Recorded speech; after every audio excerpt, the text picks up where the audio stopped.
Uno. Listo.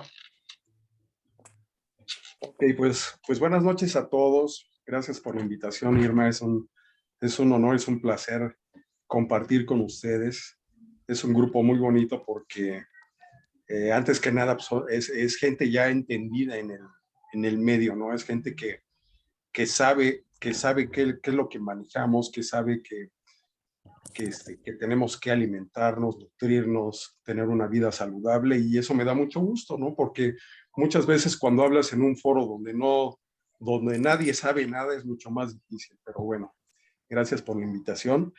Y bueno, cuando tú me dijiste, comparte algo de artritis, me pusiste en jaque, te quiero preguntar, te quiero confesar. ¿Por qué? Porque hablar de artritis, por lo menos es estar un mes aquí diario. Entonces, voy a hablar así muy superficial y hasta lo último voy a aterrizar con lo que yo más veo en cuanto a artritis, ¿no? Entonces, vamos a compartir un poquito. Fíjense bien, aquí tengo un paciente. Si este paciente lo ponemos a hacer 100, 150 o 200 repeticiones con ese tipo de sentadillas, seguramente va a terminar adolorido, seguramente va a terminar contracturado y con mucho dolor. Y si esto lo repite de manera repetitiva, tarde que temprano va a terminar con una artritis y después con una artrosis. Entonces, y bueno, ¿qué es la artritis? Así de manera muy sencilla vamos a comentar que la artritis es la inflamación de la articulación. O sea, no hay más. Artritis es inflamación de la articulación, pero de aquí se desprende de este tronco se desprenden muchísimas ramas, donde, como les comentaba, pasaríamos más de un mes hablando de los diferentes tipos de artritis. Vamos a hablar muy rápidamente de cada una de ellas. Y fíjense, les quiero comentar, hay diferentes clasificaciones de artritis. Entre ellas vamos a encontrar una artritis que se denomina artritis reactiva. ¿Qué es esto de la artritis reactiva? Bueno, la artritis reactiva, fíjense muy bien, se define como un proceso articular de tipo inflamatorio, pero este va a ser secundario a un proceso infeccioso. Mucho ojo, infeccioso localizado fuera de las articulaciones. Y esto llama mucho la atención porque el médico que no conoce esto se puede confundir e irse por otro lado. Este tipo de artritis reactiva puede originarse en una infección geniturinaria, o sea, de genitales y de vías urinarias. Puede originarse en el estómago, en los intestinos, puede ser gastrointestinal. Puede originarse en las vías aéreas respiratorias e incluso puede originarse en la piel. Ajá.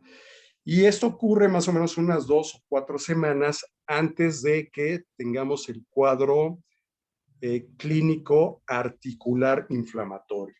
Entonces es por eso que nosotros como médicos tenemos que hacer un interrogatorio, una anamnesis específica, porque seguramente el paciente con artritis o con dolor articular nos va a llegar con ese cuadro, pero si nosotros se nos va y no interrogamos qué es lo que sucedió 2 o 4 semanas antes, se nos puede ir el diagnóstico. Entonces es importante tener este tipo de referencias si no hubo una infección en este tipo de sistemas, porque si no, podemos dar un tratamiento, pero no dar en el clavo, no dar precisamente en lo que el paciente necesita. Entonces, esta es la artritis reactiva. Fíjense bien, hay unos criterios muy interesantes. Los criterios de Kalin, donde nos dice que la definición de artritis reactiva es una artropatía asimétrica. ¿Qué quiere decir esto? No necesariamente tiene que ser en las dos extremidades superiores o inferiores. Es cero negativa. ¿Qué es esto de cero negativa? Que cuando nosotros mandamos a hacer laboratorios no necesariamente tienen que salir positivos. Esta artritis reactiva es predominante de miembros inferiores y más uno o más de los siguientes. ¿Qué quiere decir esto? Fíjense bien. Podemos encontrar artritis, pero como ya lo comenté, podemos encontrar unos días o unas semanas antes uretritis, que puede ser inflamación de la uretra, Podemos ver mujeres que presentan cervicitis, o sea, problemas para tener contacto sexual. Esto es importante. Problemas de diarrea, problemas de enfermedad ocular inflamatoria. Esos pacientes que tienen conjuntivitis o uveitis, que tienen el ojo rojo, mucho cuidado porque pueden llegar a desarrollar este tipo de artritis reactiva. Enfermedad mucocutánea. Hay pacientes que empiezan a tener engrosamiento en las palmas de las manos, o incluso en las plantas de los pies. Y esto puede ser también una forma reactiva autoinmunológica. Pueden haber también balanitis, que es inflamación del glande del pene, aftas orales o queratoderma, o sea, engrosamiento de las plantas o de las palmas de los pies. Entonces, fíjense cómo ya aquí, de entrada, es un cuadro clínico abigarrado donde se sale totalmente de lo que nosotros comúnmente conocemos como una artritis, y por eso lo quise poner en primer lugar, porque es una artritis de tipo reactiva, ¿no? Que no es tan común, pero sí hay que tenerla muy en cuenta para hacer el diagnóstico y el tratamiento. Fíjense bien, en las artritis articulares reactivas hay algo muy interesante aquí, porque dentro de las causas infecciosas encontramos la Clamidia trachomatis, encontramos la Yersinia, la Salmonella, la Escherichia coli, la Shigella, el Campylobacter. Entonces, todos estos agentes infecciosos pueden estar silientes o pueden estar colonizados en estos órganos. De repente dar una infección, y si no tenemos cuidado y si no hacemos el diagnóstico en este preciso momento, sabiendo que pudiera desarrollar una artritis posterior, ahí ya vamos a perder el enfoque y el cuadro de tratamiento. Fíjense bien, en esta artritis reactiva, aquí se mencionan estos diferentes tipos de etiología, ¿no? Infecciones entéricas o gastrointestinales causadas por microorganismos gram negativos están asociados con un riesgo de artritis reactiva entre 1 y 15% de los pacientes. Número 2, los microorganismos más comúnmente comprometidos con esta asociación incluyen la Salmonella, la Shigella, el Campylobacter, la Yersinia. Todos aquellos pacientes que no son tratados adecuadamente de manera gastrointestinal y tienen esta infección, cuidado porque pueden migrar y pueden consecutivamente afectar articulaciones. La Clamidia trachomatis, en aquellas infecciones de vías urinarias o genitales, es la causa más común de artritis reactiva secundaria a infección genitourinaria. La Clamidia pneumoniae se implica como agente causal en alrededor del 10% de los pacientes con artritis reactiva. Y en un 40% de los pacientes, el papel etiológico de una infección es muy difícil de determinar. Entonces, es por eso que tenemos que pensar en esto. ¿Por qué? Porque podemos recibir al paciente ya con una artritis, ya con un dolor articular, pero si no le preguntamos esto, repito, se nos puede ir el diagnóstico, o igualmente si recibimos un paciente con alguna infección y no es tratada adecuadamente, nos puede desarrollar una artritis. ¿Qué partes pueden afectar esta artritis reactiva? Fíjense muy bien. Si nosotros vemos al cuerpo humano de frente, esta artritis reactiva puede dar manifestaciones en los ojos, puede dar manifestaciones en el tracto urinario, en la uretra, en el glande, en las rodillas, en los tobillos, en los pies. Y en la parte posterior del tronco nos puede dar signos y síntomas a nivel de la columna cervical, dorsal o lumbar. Hay pacientes que refieren dolor bajo de espalda. Hay pacientes que refieren dolor a nivel de las articulaciones sacroiliacas, pacientes que nos refieren dolor a nivel de los glúteos o incluso a nivel de los talones. Entonces, fíjense cómo se puede confundir con cualquier otra cosa. Hay pacientes que mal diagnosticados llegan con diagnóstico de piedras en el riñón o con alteraciones renales o ureterales. Entonces aquí sí hay que ser muy acuciosos en el interrogatorio y en la exploración clínica. Otras de las manifestaciones de la artritis reactiva, fíjense muy bien, y estas son las manifestaciones extraarticulares. Ya lo comentamos, la uretritis, que es la inflamación de la uretra. Esta es la manifestación extraarticular principal. Aquí, por ejemplo, en la imagen, a lo mejor no se alcanza a ver mucho, pero aquí vemos la imagen del pene de un paciente y del cérvix de una paciente. Entonces, el paciente puede cursar con prostatitis en el 80% de los casos, en edema y eritema del meato, en una descarga uretral mucoide, con disuria, con dificultad para orinar, con cistitis, con cervicitis, con uretritis. Entonces, fíjense, todas aquellas alteraciones o cuadros clínicos que tienen que ver con los órganos genitales, hay que estar muy pendientes porque nos pueden sorprender y formar una artritis reactiva. Les comento, voy a hablar muy general, si no nos pasamos aquí todas las semanas. Otras de las artritis, y yo creo que la gente más conoce, es la artritis reumatoide. La artritis reumatoide es una enfermedad inmunológica, esto es importante, y es importante conocer esto. Cuando hacemos exploración clínica, vean cómo la artritis reumatoide primeramente es inmunológica, es deformante. La artritis reumatoide es totalmente destructiva, pero fíjense bien, a nivel de las articulaciones de las manos, nos va a atacar las articulaciones metacarpofalángicas, las interfalángicas proximales y las interfalángicas distales. Esta es una característica específica de la artritis reumatoide.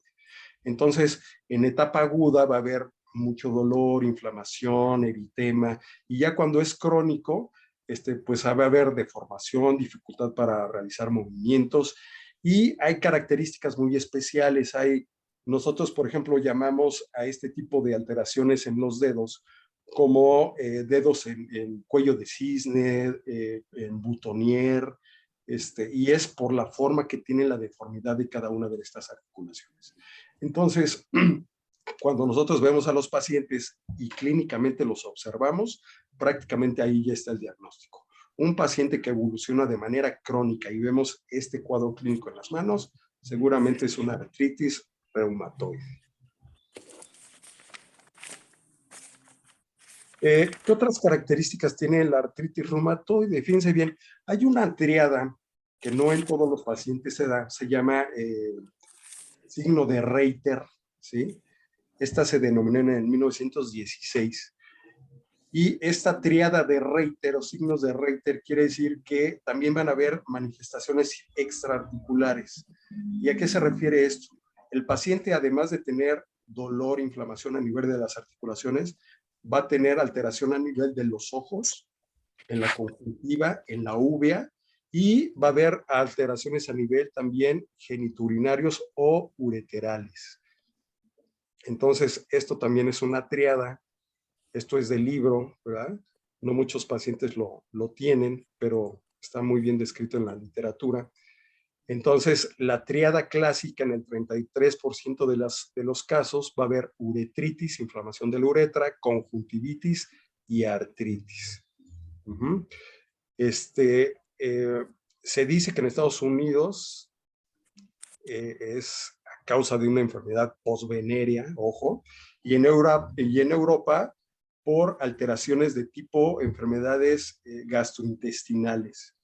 Entonces vean cómo este tipo de alteraciones a nivel de las articulaciones, sí hay que pensar previamente en una infección de estos órganos, en una infección bacteriana.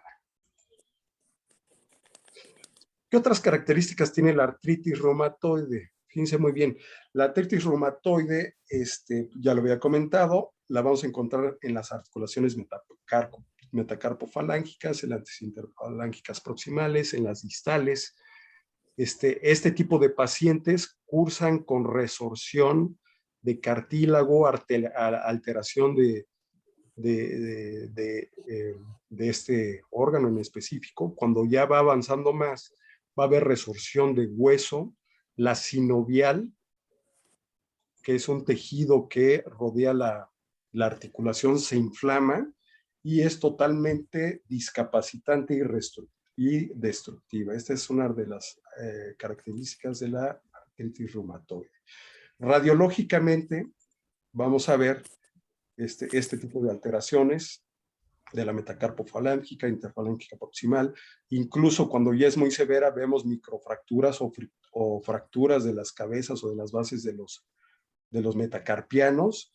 Y obviamente va a haber osteopenia, que es la desmineralización de este tipo de articulaciones.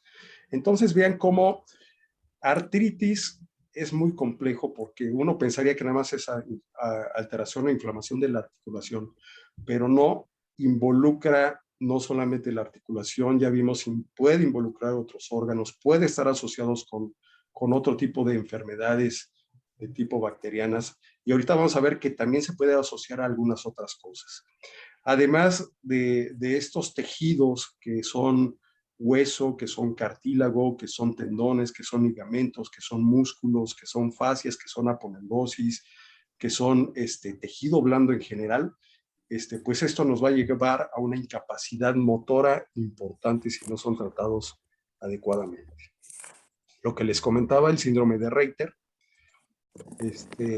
ese tipo de pacientes que a lo mejor cursan y no son diagnosticados adecuadamente con conjuntivitis, uveitis, y de vez en cuando tienen dolor articular, pues hay que pensar en este diagnóstico, ¿no? Porque posteriormente a lo mejor empiezan a desarrollar este tipo de artritis reactiva. Vean, esta es una fotografía muy representativa de un cuadro ya agudo, donde el paciente estamos viendo que tiene una uveitis importante, ¿sí? Entonces, este tipo de pacientes habitualmente llegan con el oftalmólogo, les dan sus gotitas y bye, ¿no?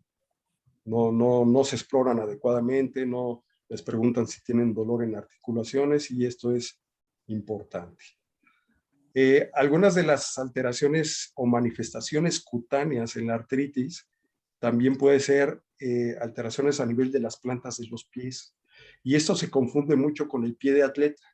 Hay pacientes que llegan y dicen, no, pues mire mi pie, tengo hongos, pero me duele la articulación y de vez en cuando tuve por ahí un evento de descarga urinaria con dolor. Entonces aquí ya nos está armando un cuadro clínico que si no lo sabemos, si no lo conocemos, se nos puede ir el diagnóstico. Entonces vean cómo artritis es complejo. Hay otro tipo de artritis que es la psoriásica. La psoriasis es una enfermedad cutánea en la cual el paciente presenta escamas gruesas, eritematosas, muy discapacitantes porque se deshidrata totalmente la piel. Si llega a ocurrir en un pliegue articular, queda totalmente restringido, es autoinmune y también cursa con artritis, pero generalmente de la columna vertebral.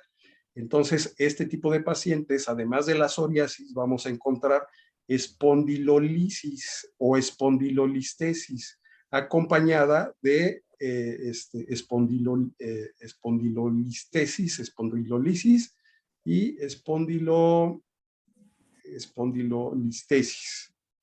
¿Qué es esto?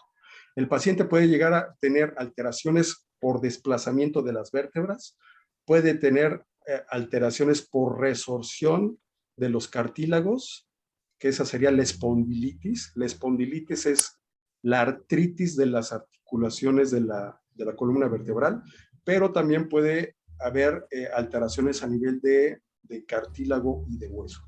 Entonces, estos pacientes pueden cursar además de sus alteraciones cutáneas, con alteraciones de tipo dolor en columna, alteraciones si es muy severo y si ya encontramos neoformaciones óseas que se llaman osteofitos a nivel de la columna, podemos encontrar también compresión de raíces nerviosas que pueden ser a nivel de miembros superiores o miembros inferiores. Entonces, vean cómo sí es muy complejo este tipo de alteraciones. Aquí en la diapositiva Estamos viendo el cuadro clínico de una inflamación articular de tipo psoriásica. Vean cómo hay un engrosamiento cutáneo importantísimo. Esto es inmunológico. Como está tomando las articulaciones, el paciente no puede flexionar la metacarpofalángica y las interfalángicas distales y proximales. Vean cómo también en el dedo medio también ya hay una angulación. Eso nos habla de resorción, no solamente de cartílago, sino de hueso. Entonces vean cómo también esto es totalmente discapacitante. Pasamos a otro capítulo. Hay artritis postraumáticas, ¿no? Estos pacientes que son deportistas de alto rendimiento o de fin de semana, que empiezan a hacer algún tipo de actividad física y de repente tienen inflamación por sobrecarga de peso o por algún traumatismo. Entonces, esta sería la artritis postraumática. Y eso es lo que habitualmente lo que nosotros vemos más en el consultorio, pacientes que vienen, pacientes deportistas de alto rendimiento, pacientes de fin de semana que hacen sus ejercicios y tienen algún tipo de traumatismo y acuden a la consulta. Ojo, podemos tener, decía un maestro mío, se puede ser cacarizo y andar en bicicleta, ¿no? O sea, el que nosotros tengamos un paciente con una artritis postraumática no quiere decir que tengamos que eliminar todas las demás artritis. O sea, pudiéramos estar con un paciente con una artritis reactiva y coincidentalmente ver que tiene un traumatismo y clasificarlo como una artritis postraumática. Entonces, esto es interesante, ¿no? En la artritis postraumática, pues vamos a ver inflamación, podemos ver eritema, la lesión de los tejidos blandos, como son los tendones, los ligamentos, la membrana sinovial. En algunos casos, cuando los traumatismos son muy severos, podemos ver la extravasación de ese líquido sinovial y el paciente pues con un dolor y una discapacidad importante para la marcha. Vamos a otro capítulo, las artritis sépticas. Este es un dolor de cabeza, ¿no? La artritis séptica en realidad cuando se presenta es un dolor de cabeza para los ortopedistas y para el clínico, porque habitualmente ya migró la bacteria, ya migró ese agente infeccioso de un lugar a otro, puede ser incluso de una pieza dentaria maltratada, puede ser después de una cirugía ortopédica, puede ser de un traumatismo maltratado, puede ser consecutivo a una fractura abierta. Entonces, esto realmente sí es un dolor de cabeza porque si se mete al hueso, esto ya se complica demasiado y puede terminar en una amputación. Entonces, las artritis sépticas, muchísimo cuidado porque aquí sí son de un manejo ya más especializado. Aquí vemos también en la imagen el ejemplo de una artritis séptica. Habitualmente llegan los pacientes con eritema, con inflamación, con dolor, con pérdida de la movilidad, con claudicación intermitente, pero repito, si no hacemos el interrogatorio adecuado y creemos que pudiera ser por algún traumatismo o por alguna otra causa, esto se puede complicar de una manera superlativa, ¿no? Entonces, ojo con los antecedentes infecciosos. Vámonos a otro capítulo. Artritis gotosas. Las alteraciones del metabolismo donde el paciente tiene precipitación de cristales de ácido úrico. Y aquí vemos, ahora sí que aquí la paciente no perdió el estilo, ¿no? Está con su anillo ahí muy mono. Pero vean los depósitos ahí de cristales de ácido úrico, cómo deforman totalmente la articulación. Puede también haber resorción de cartílago y de hueso. Esto puede suceder en extremidades superiores y en extremidades inferiores. Esta es la artritis gotosa. Y bueno, y lo más común es que veamos esto. Esto se llama podagra. es la acumulación de cristales de ácido úrico en la articulación metatarso-falángica del primer ortejo. Entonces aquí el paciente habitualmente, y bueno, lo comentan así, ¿no? La noche pasada o el día pasado tuvo una boda, tuvo un evento, empezó a tomar ahí unos tragos, cerveza, tequila, etcétera, etcétera. Hubo una comida abundante de carnes rojas y al día siguiente, ¡pum! Entonces esto es típico, ¿no? Que el paciente nos diga el antecedente de alcohol, de ingesta de carnes rojas y demás, hay que pensar cuando hay una artritis, cuando hay una inflamación, en artritis gotosa. ¿Ok? Entonces vean cómo se puede confundir con una artritis séptica, se puede confundir con una artritis traumática, se puede incluso confundir con un piquete ahí de algún insecto, que también es válido, pero si no hacemos el interrogatorio adecuado, se nos va el diagnóstico. ¿Okay? Y bueno, vámonos a otro capítulo, la artritis articular degenerativa, que es lo que nosotros vemos más en el consultorio. Pero bueno, no, este es, perdón, este es por fiebre reumática, esta es otra. Ya casi no la vemos, es por un estreptococo que se aloja ahí en el corazón. Decía mi maestro de reumatología que la fiebre reumática lamía las válvulas y el corazón y mordía las articulaciones. Entonces, cuando un paciente es diagnosticado con fiebre reumática, cuidado porque puede tener insuficiencia valvular si no es bien tratado y secundariamente una artritis deformante degenerativa a nivel sistémico. Entonces, y esto es por un agente infeccioso. Esta es la fiebre reumática. Entonces, vean cómo nos podemos pasar aquí todo un mes hablando específicamente de cada una de las artritis y aún así no conocemos a ciencia cierta qué es lo que está sucediendo. Esto es lo que vemos más comúnmente en el consultorio, la inflamación articular por enfermedad articular degenerativa. Fíjense muy bien, aquí hay un tema interesante, les quiero comentar. En Estados Unidos, la osteoartrosis la manejan como osteoartritis. Los reportes que yo he visto así de pacientes con osteoartrosis les ponen osteoartritis. Entonces, aquí lo que sucede es lo siguiente. En etapa aguda hay una inflamación importante con eritema, con discapacidad, con inflamación, pero con el paso del tiempo, cuando ya esta inflamación se enfría, cuando ya no hay eritema, cuando ya no hay extravasación del líquido sinovial, esto puede convertirse en una calcificación y en ese momento ya se llama osteoartrosis. Entonces, aquí hay que hacer el diagnóstico específico. Cuando es etapa aguda, se llama osteoartritis. Cuando ya es etapa crónica y no hay una inflamación aguda, se llama osteoartrosis. Y es la enfermedad articular degenerativa.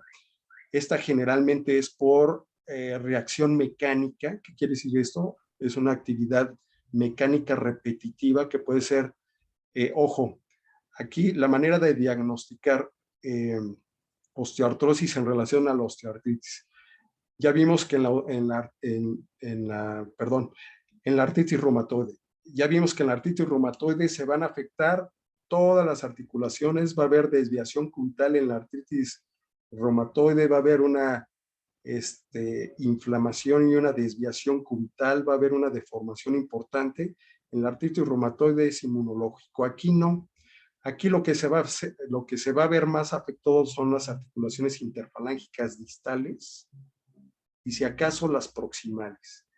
Y se van a formar nódulos, estos nódulos se llaman de Everden y de Burchard. Entonces, estas son neoformaciones de hueso y estas son características de la enfermedad articular degenerativa de las manos. Vean, ¿qué es lo que sucede a nivel de las extremidades inferiores? Enfermedad articular degenerativa. Cuando es en la rodilla se llama gonartrosis. Gona se refiere a rodilla y artrosis es enfermedad articular degenerativa de la rodilla. Cuando ya es muy avanzado el cuadro clínico, aquí podemos ver una alteración que se llama ingenuvaro, ¿sí? O sea, si nosotros vemos es como, como unos paréntesis aquí, las dos extremidades forman paréntesis. Aquellos que se acuerden por ahí el charrito Pemex, pues más o menos ahí, por ahí va la imagen. Y esto es por desgaste articular unicompartamental medial. Entonces, así están deambulando estos pacientes con mucho dolor y finalmente pues terminan con bastón, con andadera y finalmente con silla de ruedas. Y del otro lado podemos ver el otro cuadro clínico, que es el genuvalgo. Aquí las piernas y los muslos dan una forma como de X, y aquí es todo lo contrario a la deformidad unicompartamental, pero lateral de las articulaciones de las rodillas. Esto es lo más común que nosotros vemos en el consultorio, la enfermedad articular degenerativa. Generalmente se ven pacientes añosos, en pacientes de la tercera edad, en pacientes que descuidados, ¿verdad? En pacientes que no hacen ejercicio, en pacientes pobremente alimentados, pobremente nutridos, en pacientes que realmente no se exponen al sol. Hay otra alteración que pudiera estar acompañando a esto, que es la osteomalacia, y es la deformidad por la deficiencia de vitamina D3. Y aquí esto se da más en adolescentes, pero se puede acompañar las dos. Y bueno, en esta artritis, en la gonartrosis, vean cómo tenemos diferentes grados. Tenemos grado 1, grado 2, grado 3, grado 4. El segundo grado es una erosión temprana. En el grado 3 es una erosión moderada de los cartílagos, y en una fase 4 y es una etapa muy avanzada donde no solamente hay desgaste de cartílagos, hay desgaste de huesos, hay angulación de las articulaciones, hay sinovitis, hay tendinitis, hay deformidad osteoarticular, ya hay retracción ligamentaria. Entonces, aquí el cuadro clínico que nosotros vemos nos dice mucho en cuanto al tratamiento. No todos los pacientes se van a tratar igual, no todos los pacientes se van a tratar de la misma manera. Igualmente, como ya lo mencionamos, todo este tipo de artritis que nosotros podamos llegar a observar son incluso tratamientos tan específicos que pueden variar si un paciente tiene la misma edad, si tiene las mismas características, si tiene la misma infección, son totalmente tratados de manera diferente. Y bueno, esta es una imagen radiológica donde ya vemos un grado 4, donde podemos ver cómo la meseta tibial medial está en contacto íntimo con el cóndilo medial del fémur. Otra de las características que podemos ver es, vean cómo aquí arriba tenemos la rótula, este hueso que está en medio de la rodilla. Esta rótula está ya lateralizada, y esto generalmente es por atrofia de los músculos del cuádriceps. Entonces vean cómo no solamente la gonartrosis, la artritis o la degeneración articular de las articulaciones nos va a alterar hueso, cartílago, sino también tejido blando. Y bueno, podemos tener artritis a nivel sistémico también. Podemos ver sindesmofitos, que son huesos heterotópicos aquí en la columna vertebral. Estos se llaman picos de loro. Estos picos de loro, cuando ya son muy grandes, nos pueden atrapar o presionar una raíz nerviosa y causar una radiculopatía. A nivel del talón podemos encontrar un espolón. Y bueno, de manera sistémica podemos encontrar formaciones heterotópicas, no solamente en columna, en pies, en caderas, en hombros, sino en toda la economía musculoesquelética. Y bueno, esto es interesante y vale la pena comentarlo. Esas pacientes que no se cuidan, esas pacientes obesas u obesos, ¿no? Recordemos que el 90% del peso lo cargan las rodillas. Entonces, imagínate una persona que tiene sobrepeso, una persona que no se cuida, tarde que temprano, pues va a desarrollar una enfermedad articular degenerativa, ¿no? Entonces, vean cómo el sobrepeso también tiene una carga importante aquí. Y el sobrepeso, vean, nos puede ocasionar no solamente una espondilitis, no solamente una osteoartrosis, sino también una escoliosis. Esto es muy doloroso y muy difícil de tratar. Entonces, podemos ver a lo mejor a nuestro paciente obesa, pero hasta que no sacamos una radiografía podemos darnos cuenta que tiene esto. Este es otro cuadro clínico interesante, donde podemos ver, esta paciente es más joven, este es paciente del consultorio, donde vemos basculación pélvica, donde ya vemos esclerosis de acá a nivel de las caderas, vemos la simetría en la longitud de las caderas, vemos la escoliosis, aquí es dorsolumbar, en la parte izquierda vemos la parte dorsal y en la parte inferior tenemos la región lumbar. Entonces, esta es una escoliosis dorsolumbar izquierda. Entonces, vean cómo se va complicando la cosa mientras vemos pacientes no tratados. Nuevamente, pacientes obesos.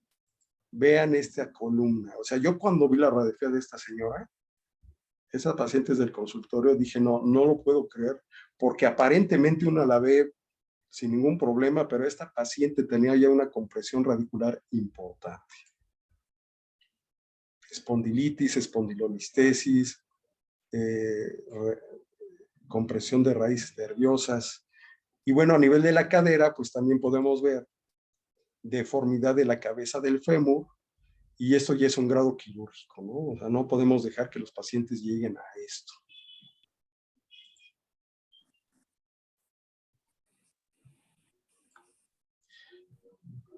Hablando de la cadera, de manera muy general, en la cadera, bueno, cadera no nada más es fémur, no nada más es cabeza femoral, es ilíaco, es también el sacro.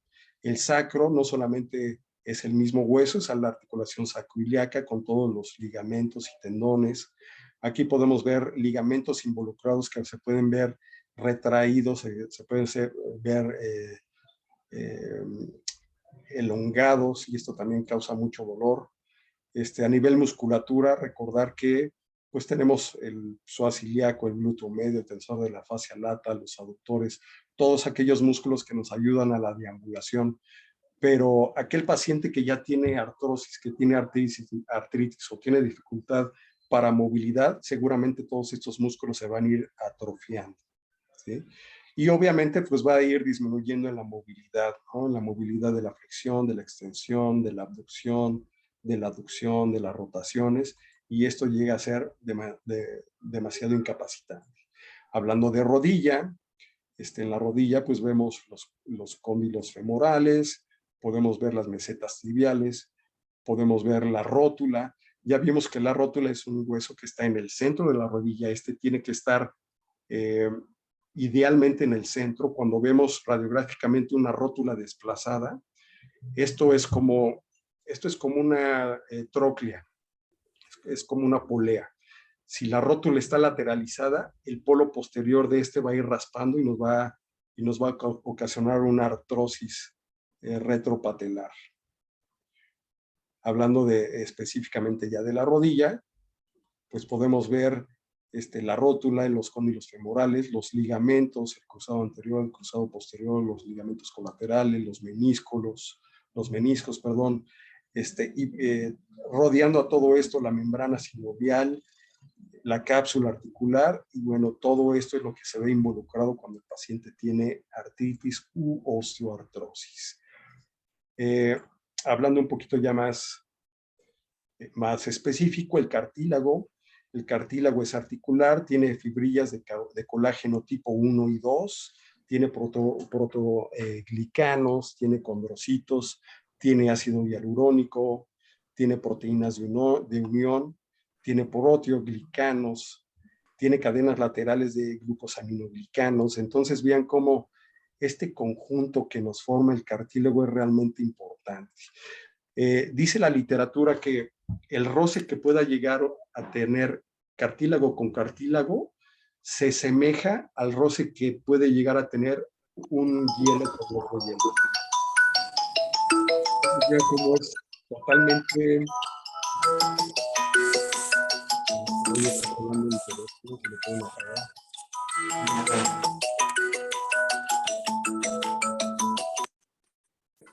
Gracias.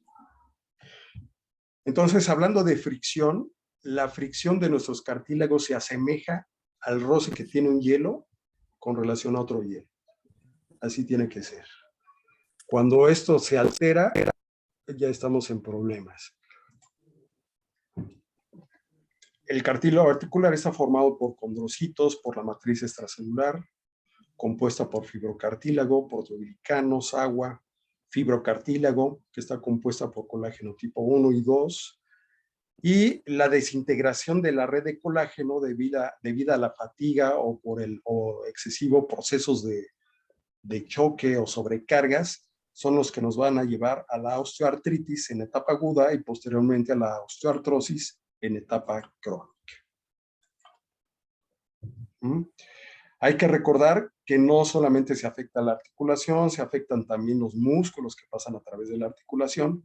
Y bueno, ¿cuál es la terapéutica? ¿Qué es lo que podemos hacer? Y bueno, yo al estar revisando esto, yo dije, wow, o sea, le vamos a dar a los pacientes todo y más. ¿A qué me refiero con todo y más? Si tú tuvieras un familiar, si tú tuvieras un padre, un abuelo con una osteoartrosis o con un problema osteodegenerativo, haríamos hasta lo imposible por llevarlo a una cirugía. Haríamos hasta lo imposible por llevarlo por un reemplazo articular o por una artroscopía. Haríamos hasta lo imposible por llevarlo a un quirófano. Entonces, por eso que yo le puse la terapéutica todo y más. Fíjense bien, y este es el meollo también que en la literatura no vemos, pero esto es oro molido. Fíjense muy bien. Cuando nosotros vemos el intestino y cuando nosotros recordamos la función de este intestino, cuando nosotros tenemos estrés, cuando nosotros tenemos toxinas, microorganismos, gluten, alimentos sin deglutir, fármacos, metales pesados, residuos de pesticidas tóxicos, bacterias, como ya los vimos. Y si no tenemos un intestino sano, si nosotros tenemos una disbiosis, si nosotros tenemos este intestino fragmentado, ¿qué es lo que va a suceder?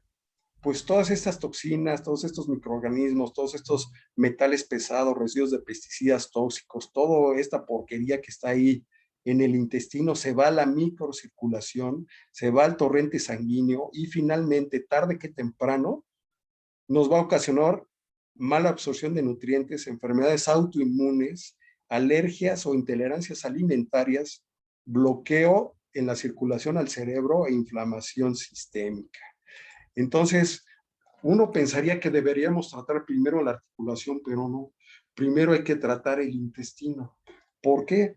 Muchos de los pacientes que llegan, fíjense bien, que llegan con artritis, con artrosis, también refieren inflamación abdominal, refieren alteraciones gastrointestinales y no como las primeras que comenté con infecciones así ya muy específicas. Hay que pensar en una disbiosis intestinal porque muy probablemente el origen de todo esto pudiera ser esto. ¿Sí?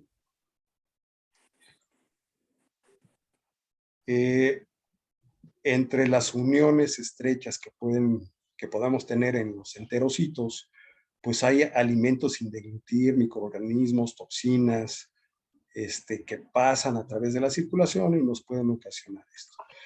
De hecho, uno de los tratamientos que muy pocas veces se utilizan, porque no se sabe, es la inflamación articular por acumulación de metales pesados. Entonces, uno de los tratamientos que se pueden utilizar son las quelaciones. Otras de las alteraciones que podemos ver es por acumulación de oxalatos. En el momento en que nosotros le quitamos los oxalatos a los pacientes, se dejan de inflamar. Entonces, vean cómo el el intestino es clave para el tratamiento.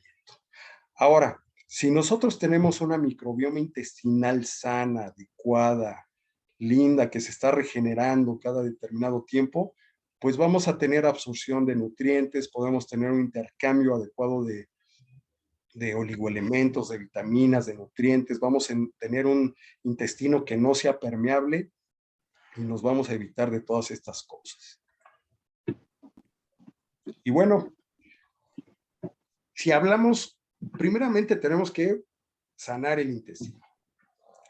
¿Y qué es lo que tenemos para esto? Pues una de las cosas que tenemos que hacer es dar probióticos, ¿no? Los probióticos nos van a servir para dar una flora intestinal, para que nuestro paciente tenga una microbioma sana, y no tenga este tipo de alteraciones. Tenemos otro elemento, y este es oro también molido, el Giving Greens. El Giving Greens nos ayuda para reparar toda esta flora intestinal, nos ayuda para reparar esas membranas mucosas que están alteradas, por su contenido de enzimas, nos ayudan a digerir, nos ayudan a absorber una cantidad adecuada de calcio, llevarla específicamente donde tiene que llegar y no a otros lugares.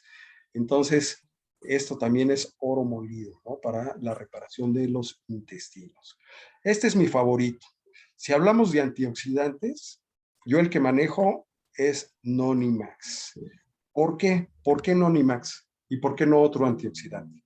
Porque tiene vitaminas, tiene minerales, tiene fitonutrientes, pero lo que ningún otro antioxidante tiene son los iridoides. Los iridoides son compuestos fitoquímicos adecuados que están, si ustedes se meten a la literatura internacional, validados de manera específica y que corren con pacientes para tratamientos con pacientes sanos, con pacientes enfermos, con pacientes con cáncer, con pacientes con artritis, con pacientes con tiroiditis, con pacientes de todo tipo. Entonces, por eso es mi antioxidante favorito, porque ninguno otro tiene estos iridoides. Entonces, los antioxidantes nos van a ayudar a evitar la acumulación de radicales libres en las articulaciones. Entonces, ese es el motivo por el cual podemos dar antioxidantes. Ojo, todas estas herramientas que estamos comentando, no necesariamente se las vamos a dar de una sola instancia a todos los pacientes. Por eso es importante el manejo médico. Fíjense bien, también tenemos el nonicolágeno. Nonicolágeno, además de tener noni, pues tiene la parte de colágeno que nos va a ayudar a, de alguna manera, alimentar todo eso que está dañado en mi paciente. Uh-huh.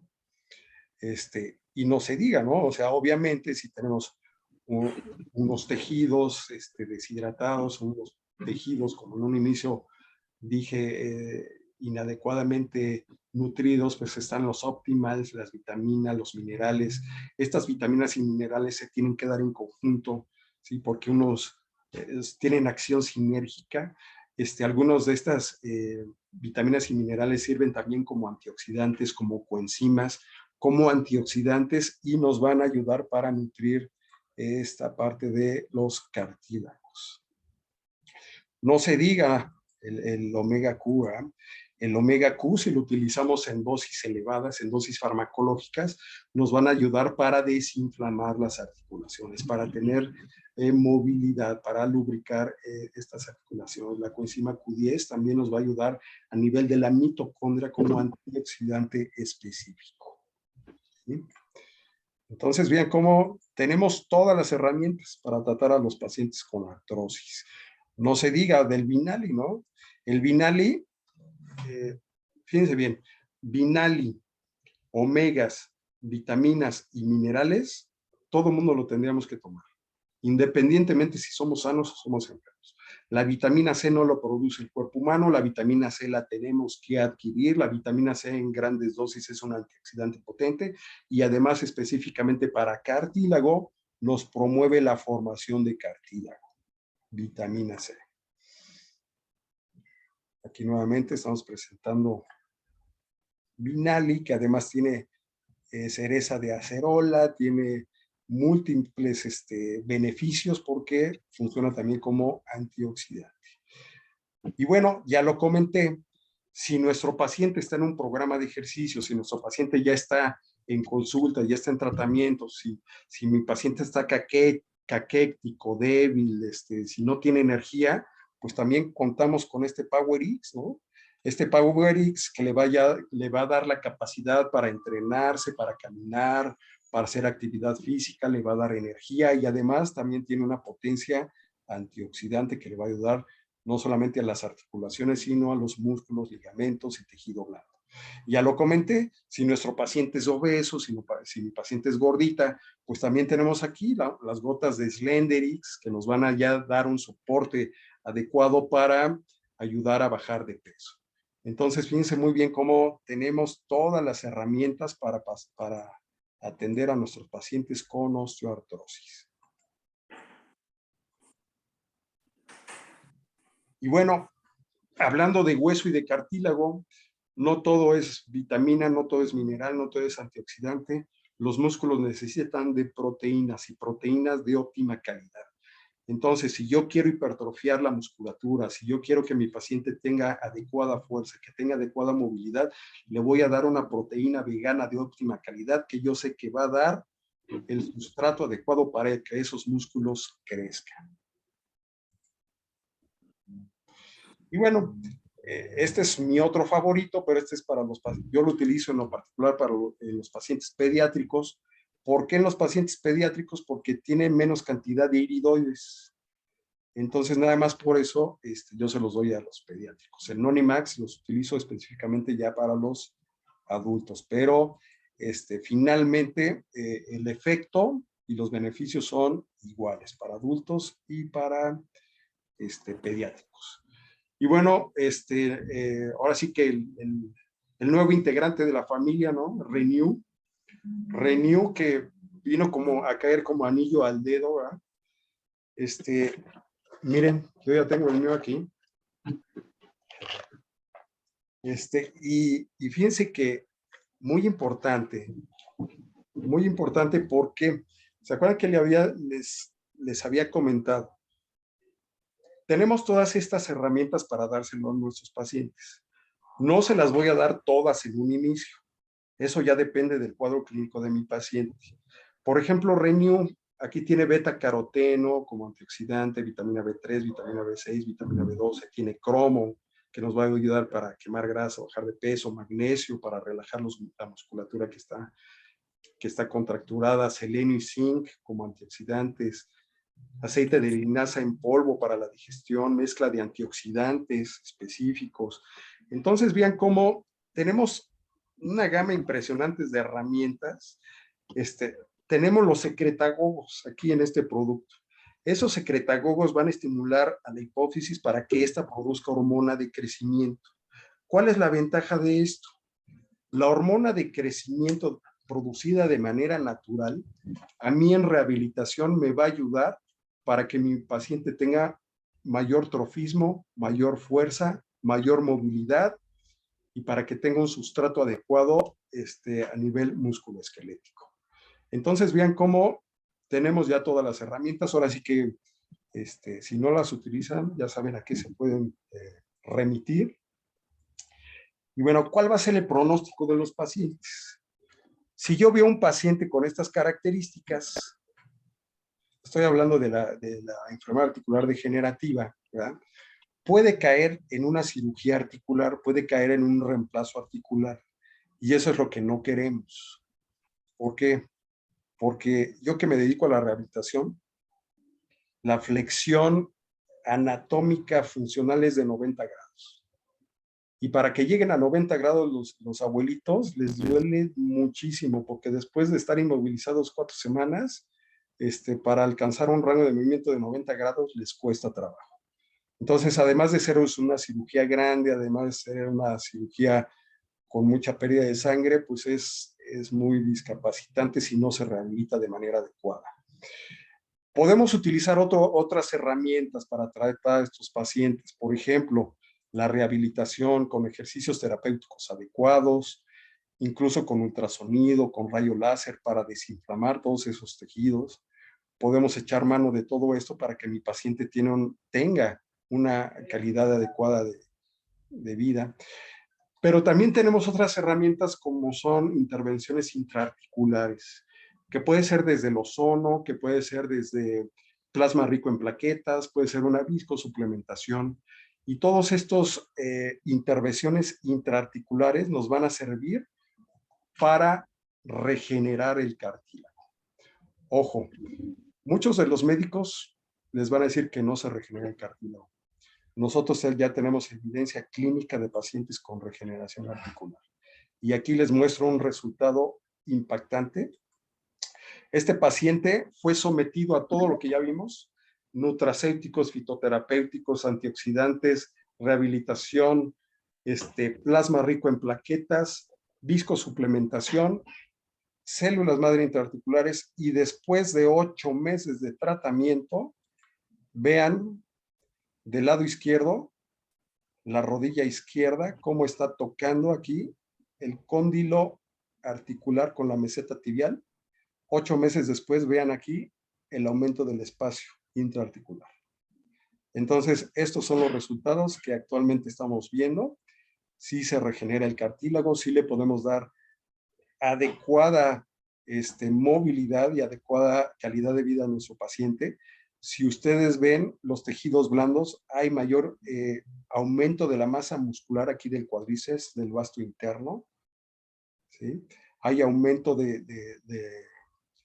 no solamente de la masa muscular, sino también ya viendo caminar a mi paciente con el trofismo funcional, con rangos de movilidad adecuado. Este paciente estaba programado para cirugía, ya no se operó y está contento haciendo sus actividades de la vida cotidiana.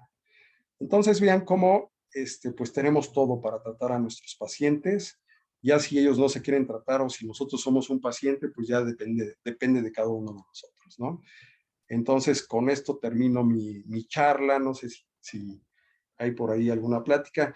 El tema fue muy difícil, ahora sí que lo resumí a lo más, porque ya les dije que artritis es un tema realmente de muchas aristas, ¿no? Desde el punto de vista inmunológico, desde el punto de vista ortopédico, desde el punto de vista reumatológico, desde el punto de vista funcional, desde el punto de vista fisioterapéutico. Realmente el tratamiento es multifuncional. Pero ojo, y les quiero recalcar, a todos estos pacientes hay que tratarles el intestino. Entonces, Pues muchas gracias, doctor.